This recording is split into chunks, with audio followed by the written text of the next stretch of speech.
to talk about one of my very favorite children's authors, Mr. William Joyce. And he is very special to me as a former kindergarten teacher and a mom, because I used to read, and I still read, his books all the time. But when my son here, Lucas, was little, we read them a lot. And Lucas loved these books. The creativity in them and the illustrations are just amazing. And he was always very excited to see them. So I'm going to tell you about one book that I'm not going to read because it's not Christmas time. But one of my very, very favorites is Santa Calls. And I'm going to try to get this straight. Santa Calls by William Joyce. And the reason why I wanted to show you that one is because Mr. Joyce himself signed my book. And this was a long time ago. And it's very special to me because it is one of the very first ones that I ever had. Okay, so a really cool thing about tonight is, first of all, we're going to read George Shrinks, which is so much fun. And I kind of have a very special guest. Lucas, do you know who my guest is? I don't know, Mom. Who is our special guest tonight? Well, you're about to see.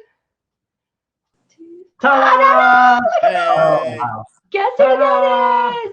That is Mr. William Joyce himself that is here with us without being really near us because we are trying to practice social distancing. Yes, our word for the day.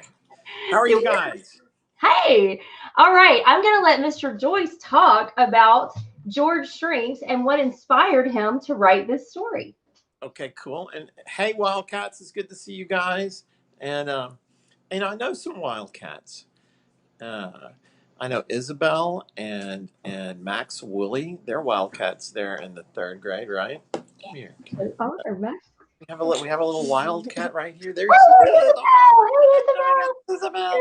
Max is asleep on the couch, so he's missing really out. bummed about this.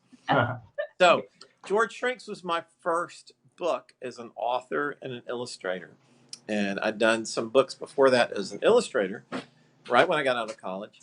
But George Shrinks is the first one that I wrote the words and drew the pictures, and it came out in 1985. A really long time ago. We're cooking dinner. That's what you're hearing in the background. Authors are real people too, just like principals. Author and chef. And so that was 1985. The book's still in print, and still, which is remarkable for a book to stay in print that long. And so I'm super excited. It's one of my favorite books that I did. The inspiration was a number of things. I loved the book Stuart Little when I was a kid, and I loved the story of Tom Thumb, and I loved all the stories about little people like the borrowers and stuff like that. So I sat around one day when I was like, well, I'm going to write my first book. What should it be about? And I thought, I want it to be about someone who's really tiny, because I've always loved those stories. And so I'm like, what if it's just a regular kid, a regular little boy, and he becomes small? And he wakes up one day and he just is. He does it that way all the time. But for this one morning, he is little bitty. And so I started writing, and I started thinking about movies that I liked. I liked like King Kong. And I'm like, okay, I'm going to make there'd be kind of a King Kong thing in George Shrinks, where George is little, but his cat is now really big. And his cat is very intrigued with the idea of George being small, and there's a certain a little danger there. The cat may want to eat George, as you'll see. So I did these illustrations in watercolor, and they took me a really long time. And in so the book came out. When it first came out, it looked like this. That was what the cover looked like back then. Let's compare. Let me see if I can get straight. Help me, Lucas. You're doing pretty good. You're doing up. There you go. Looking good. All right. Then we did a mini version of it. A teeny version of it. You can literally put in your pocket. This is pocket edition George Shrinks. And then in the 1990s, the book became a television series, and so I had a really great time giving George a whole bunch of episodes and things to do. Now we have guests, if you hear. And And so when we did that, they let me add a bunch of pages to the original book that I'd always wanted to add to it. And so I did a new cover for it back then, and that was the cover that we did in whatever year that was, 1990 something. And there's been millions of versions of it, and there's the back, yes. And so when we did this new version of it, which is basically the same as the 1990s version, we decided to do a new cover just for giggles. So there you go. That's how I came up with George Shrinks, and that was kind of the process I went through. And there's another secret thing in there. I was getting married when I was doing the illustrations for this book. And in the book, if you look at different products that are in the illustrations, like there's a can of Ben's beans, and there's a kind of there's a fertilizer delivery truck called Burroughs Fertilizer Delivery, and that they're all named after the groomsmen in my wedding. Oh my goodness! Yeah. So just you may not see it today because it'll be hard to see, but at some point, if you pick up the book or you guys read it at your school, take a little time and look around and find all those little names, and you'll find out all the guys who were in my wedding. That is so great. So I'm looking forward to hearing you read it. So I'm going to sit back for a little while you do that. Okay. Okay, we're going to get ready to read. Here we go with George. Okay, we're going to minimize Mr. Joyce for a moment. Shrinking, just like George. Yeah, there you go. Bye-bye. All right, and I'm going to read George Shrinks. One of my favorite. Look at the cute feet. You gotta think about the feet. And the big G. Yeah. Look at little George. Oh, and I need to thank the publishers. Anthem. How do you say it? Simon Schuster. Yeah. Well, who's this? I didn't see that. All right, Simon Schuster. Publishers. Simon Schuster. All right. One day, while his mother and father were out, George dreamed he was small. And when he woke up, he found it was true. I can turn if I can. Yeah. And we got to share the picture. Yeah. There's a cool picture. Look at how little he is. He is so tiny with this teddy bear in his hand. His parents had left him a note. It read, let's see, there's his parents' note. It read, other way. Dear George, when you wake up, doing this together. Please make your bed. Other way? Yep. We're going to get used to this. There's the cat. I see some foreshadowing. There's the cat. Brush your teeth and take a bath. Look at the giant rubber ducky. Then clean up your room and go get your brother. Where's that? Where's the kid? Oh, over here? No, I don't see it. All right.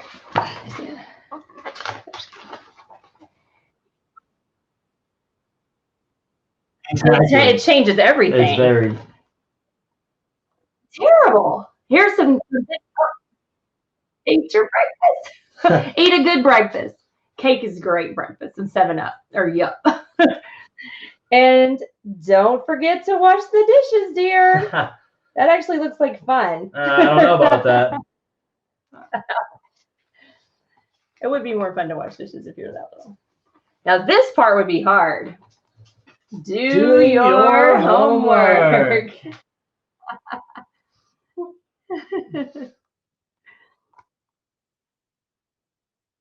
That's not a good idea.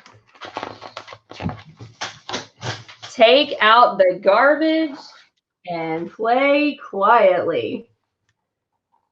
I wonder how many parents are saying play quietly right about now. I think that's actually happening.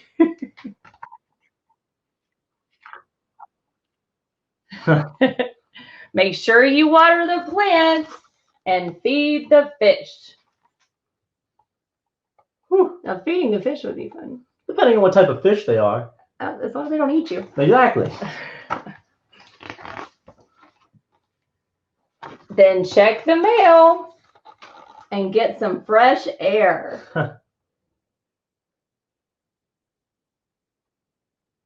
Perfect timing. Perfect timing. I love it.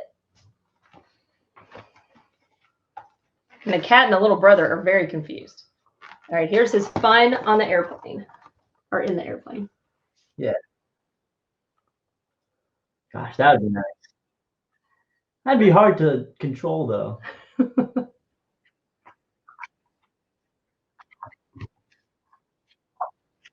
Oh, really? That's amazing. Stay out of trouble.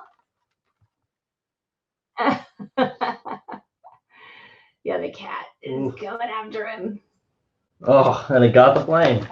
Just a little bit. Man down. There's more. Another. I got my fingers going the wrong way. I love that picture of his little feet. And we'll be home soon.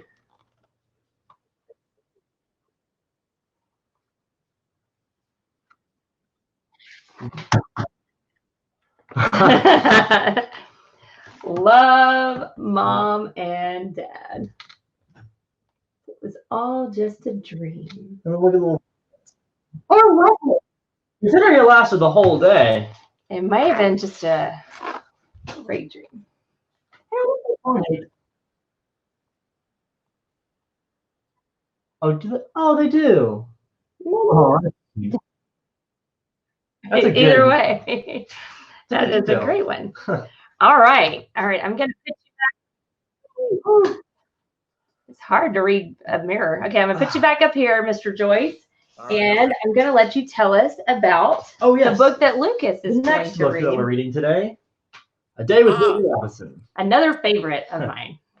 Ours. Okay, this one, God, this is one of my favorites. And A Day with Willie Robinson came to being because I used to go. I had this one friend who had lived in this giant house, and you can still see it. It's on Line Avenue, and it takes up almost a whole block. And it's at Line and Wheelis. Oh. And then like I said, it's a whole block. It's like Line and Wheelis, and then whatever the next street is. Was just that. And gigantic house, right? And they're a very eccentric family and very interesting family. And their everything. The mom loved the color purple, and so their swimming pool was purple. Oh my goodness! Their cars were purple, and let's see, their kitchen was purple, and they had 2 standard poodles that were white, but they dyed them purple, and they were running around. Okay. Yes. Giant purple poodle. It's Friday. In pools, purple poodles. And they're called. I can't remember I think their names were Ling Ling and Thing Thing, or Thing Thing and Ding Ding. I can't remember. And goodness, they had it was the most fun to go spend the night in this house. And so I just kind of took that and exaggerated all the things that would go on at his house, and added dinosaurs and time machines and singing frogs, and I made this all the things that I wished could happen, in a single day. And the thing about it is, the Robinsons, they're really crazy, and they do all this crazy stuff, but that's what they do every day. So to them, it's very normal. Right. So the whole thing is like, they have a full-size train going through their house, but that's okay. That's what they do. And exactly. So it's boring. They're like, oh, it's boring. Yeah. So, and then they made it into a movie. Oh my gosh, I worked on that movie forever. It was called Meet. They changed the name to Meet the Robinsons, and it was it. I got fired off of the movie 8 times, rehired 8 times, and so it ends up being a lot of what I wanted the movie to be. Right. And so, but that's kind of the way the movie business is. That's funny. But the book is absolutely exactly what I want to have happen. I love it. It's absolutely one of my favorites. The one other thing that you need to know is that one of my favorite movies growing up was the original Swiss Family Robinson, the Disney version of Swiss Family Robinson, the live action movie. And they had an amazing treehouse in that movie. And so I always wanted to have that. So I kind of named the Robinsons after the Swiss Family Robinsons. And you'll see in the book that they have a really cool treehouse as well. Well, I was almost Robinson. My name was Robinson before I was Monero. So that's my maiden name. Well, you must be a Robinson at heart then. Well, this book, I was thinking about it when I was reading it today and reminding myself all about it, that if you had to be quarantined, this is the house where you'd want to be quarantined. Oh, that is so true. Oh my God. Oh yeah. Especially the I'm gonna go down to the old house and knock on the door and see if they'll let me in. I would love to see who lives there. That's great. Well, Lucas is going to do this one since it has so many opportunities for great voices. Yep. I thought he could use some of his talent on this story. He's very good. I've been watching you all week, Lucas. You're really good at this. Thank you. I'm excited to see what you do. Oh, ho, ho, ho, ho. Or an actor. All right. All right. Do you want to move or anything? No. I just getting ready. Yes. Simon and Schuster, do that whole bit. Oh yes. Oh yes, do that. And I'm going to cut you out, Mr. I mean, you're still here. You can finish me. Yeah. I'm just going to hide you. All right. A Day with Wilbur Robinson. And obviously, thank you, Simon and Schuster, for allowing us to read your book on stream.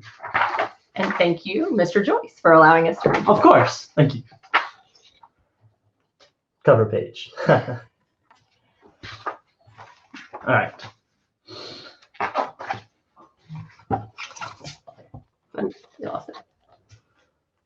I'd like you to meet the Robinsons. Hold on. There we go. Wilbur Robinson is my best friend, and his house is the greatest place to visit. Is this thing in focus? Yeah, it's good. Yes. Okay. Gotcha.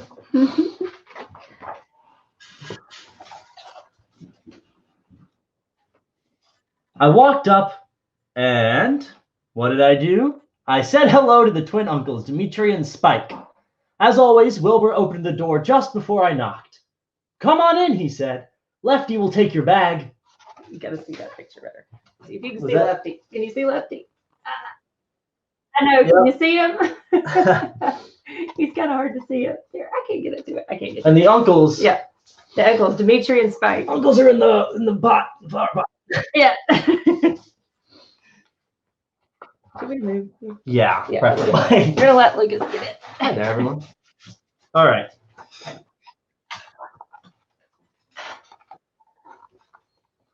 It's kind of dull around today, said Wilbur. I looked around. Aunt Billy was playing with her train set. Cousin Pete was walking the cats, and Uncle Gaston sat comfortably in the family cannon. Your dad needs you in the backyard, he shouted as he blasted himself across the room. And as you can see, the train set is a train, the cats are tigers, and of course the family cannon is a cannon. Now, it's perfectly normal to shoot someone out of a cannon every day. Inside. Of course. Right. That's the best part.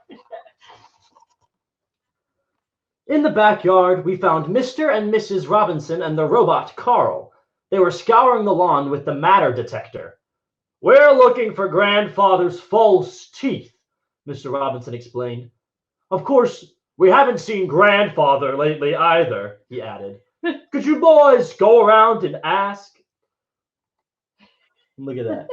And I gotta ask why the robot's name is Carl. I loved that so much. Why not?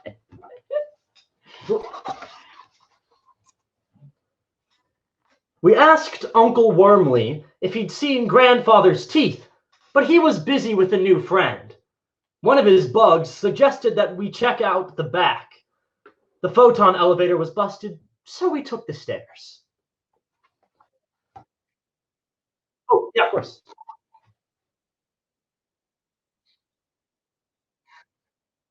That's a great. I like to think that it's the worm.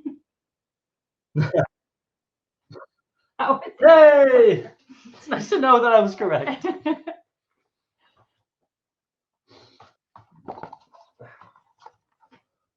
I don't remember the weather report mentioning snow for the East Wing, yelped Wilbur. After helping Uncle Nimbus with his new snowball shooting device, we searched on, but found neither grandfather nor his teeth. It's snowing. Absolutely. Right. Absolutely. It'd be nice if we had more snow here, I think. All right. Indoors, for sure. All right.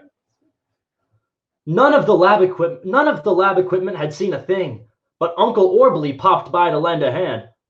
Ask Uncle Judlow, he gurgled. He knows everything. Look at that.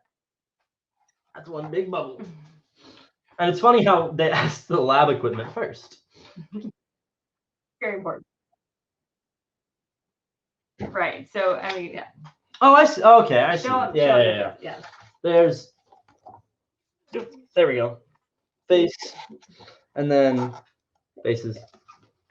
It's very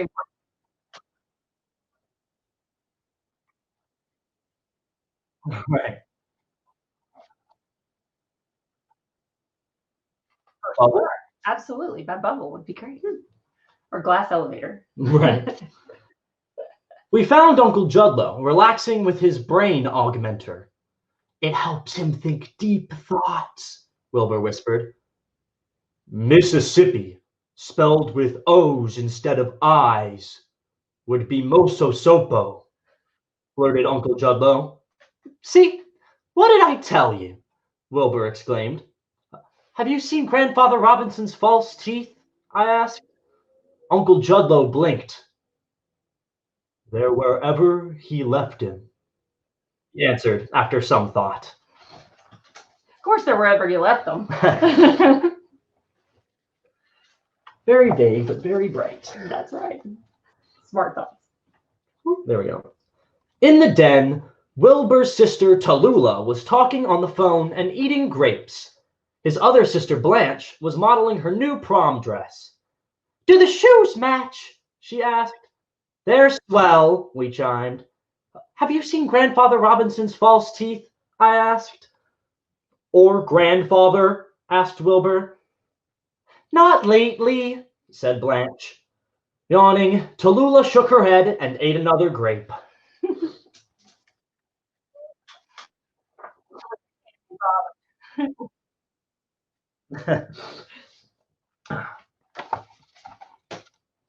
Somebody had left the time machine on, so the dinosaurs were at their usual spot by the pool.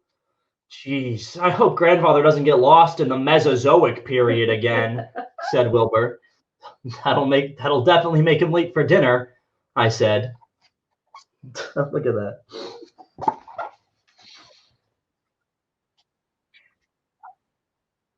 Yeah, for an entire dinosaur. And all of the slingshot up there. Yeah. Yeah. They've been going crazy up there. We're striking out, said Wilbur, discouraged. And I'm hungry, so let's eat. Cousin Laszlo came by to demonstrate his new anti-gravity device. Have you seen Grandfather Robinson's false teeth? I asked. Nope, but I bet they're floating around here someplace, mused Cousin Laszlo.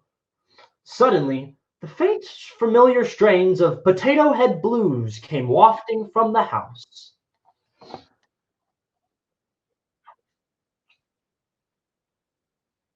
Is it really? Did not know that. We gotta teach these kids things.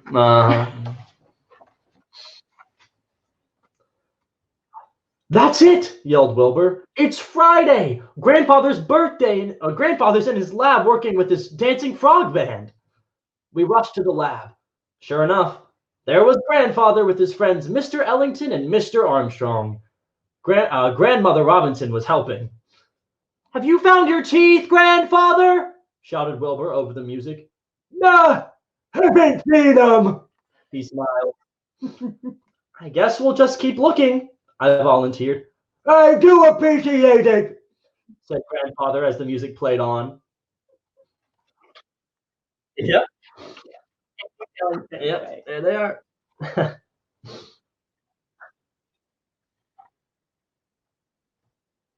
Time machine. Yeah.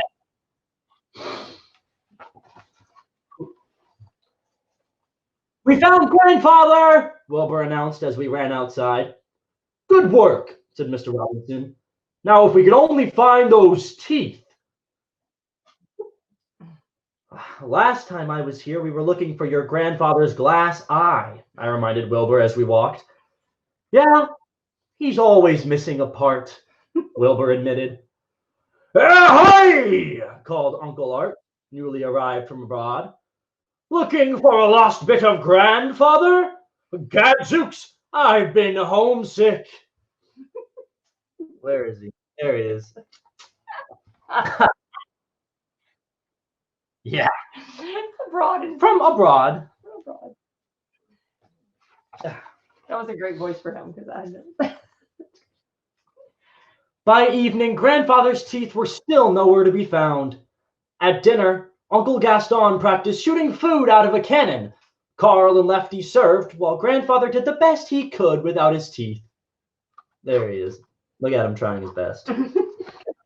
He should have an easier time since he doesn't have anything in the way of the getting food.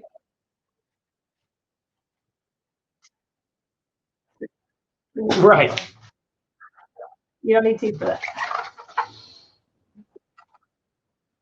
After dinner, Mrs. Robinson read Tarzan of the Apes aloud.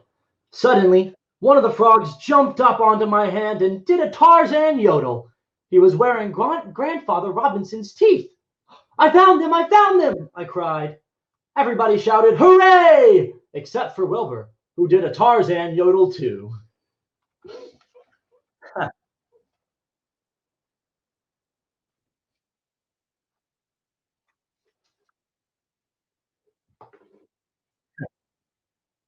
Absolutely. The occasion called for a pillow fight. And everybody gets in on the action, it seems. Even the frogs.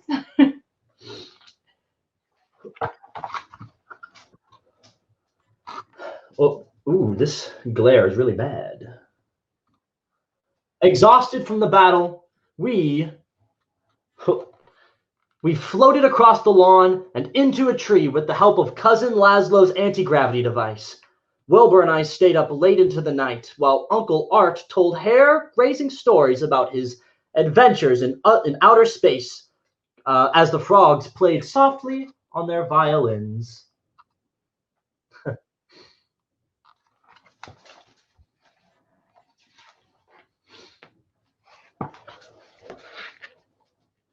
The next morning, the whole family gathered to wave goodbye, singing, "Yes, we have no bananas," just like they always do. I was kind of sad to leave, but I was ready to go home for a while. Goodbye, Wilbur, I said.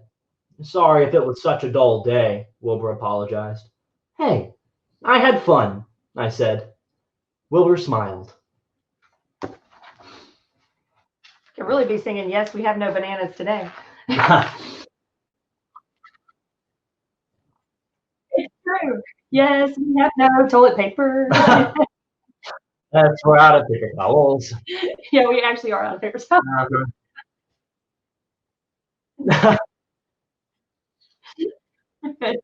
All kinds of things. We can sing that one. Last page. The sun was shining brightly as I walked slowly away. I looked back over my shoulder, and there was Wilbur, shooting himself out of Uncle Gaston's cannon with a farewell message.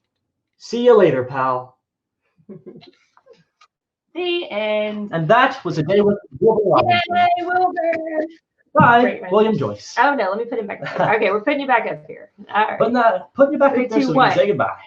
One, here I am. Excellent job, Lucas. Excellent job. Yay. So those are all the things I wished would happen when I was a kid. Those That you would have robots, and that you would have singing frogs, and that you would have time machines, dinosaurs by the pool, and that just would be the way things were. And then you go home to normalcy. Right. And so there you go. You guys did a wonderful job. I Thank want you. to thank you very much for doing that. And I want to talk to your kids for 1 second, if I that's want all you to right. talk to my kids. I'm going to move me away. What?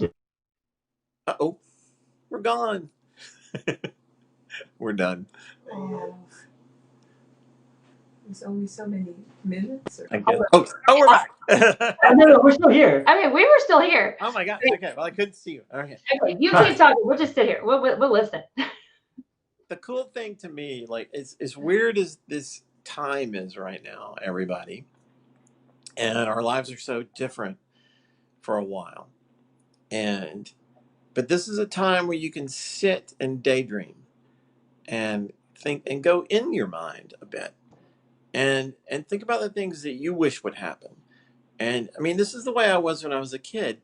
It wasn't that we were locked down. It wasn't that, there was something to be afraid of out there, or that we were worried, or that there was a virus or any of that kind of stuff. But I spent a lot of time by myself, daydreaming and drawing and thinking of things that I wish could happen.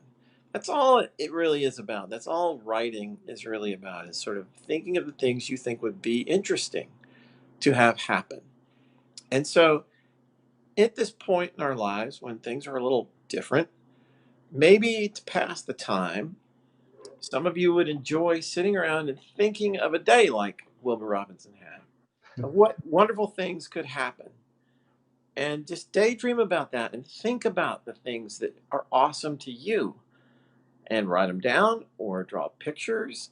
If you like to draw, this is a great time to sit down and practice. And draw the things you love to draw, and draw the things you wish you could see.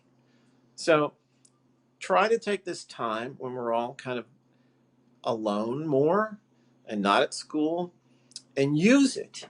Use it in a way that'll keep you, like, busy and happy, and maybe lead you to happy places and happy thoughts and joyful things. And this may be a great opportunity for you to find out what you want to do with your life, whether it's drawing or making up stories or doing math or figuring out, things. But think about the stuff you like right now. Go dribble your basketball, go draw a picture, go watch a movie, go read a book, and stay tuned, because we're going to keep talking to you guys and hopefully giving you things to think about. And so I wish you all well. Yay. Take care. Yeah, All I right. couldn't agree more. This is a time to be creative, and you should have extra time on your hands to do some of those kind of things. So we really appreciate you, Mr. Joyce, for being a part of our night tonight. I had a ball. Great time. Did Max wake up? We want to say hi to Max. Did he wake up? No. No, Max is still asleep. Oh, poor Max missed the whole thing. Dang. Well, we do want to say good night, Wildcats, and we will miss you. We are going to take a break for spring break, and we're going to get with some other authors and see what we can figure out that we can do in the weeks to come. But we are going to take a break for our technical spring break that we're about to have. And so we will see you on Monday the 30th, and we will have some new surprises. Lucas, I think you need to show them your shirt before we go. You know, see what Lucas's shirt says? The glass is completely full, technically. It's a shirt that I wore for So y'all keep it positive. Absolutely. All right, everybody. Bye. See ya. Thanks for having me. Bye. Good night, Wildcats. I think I did it. One more time.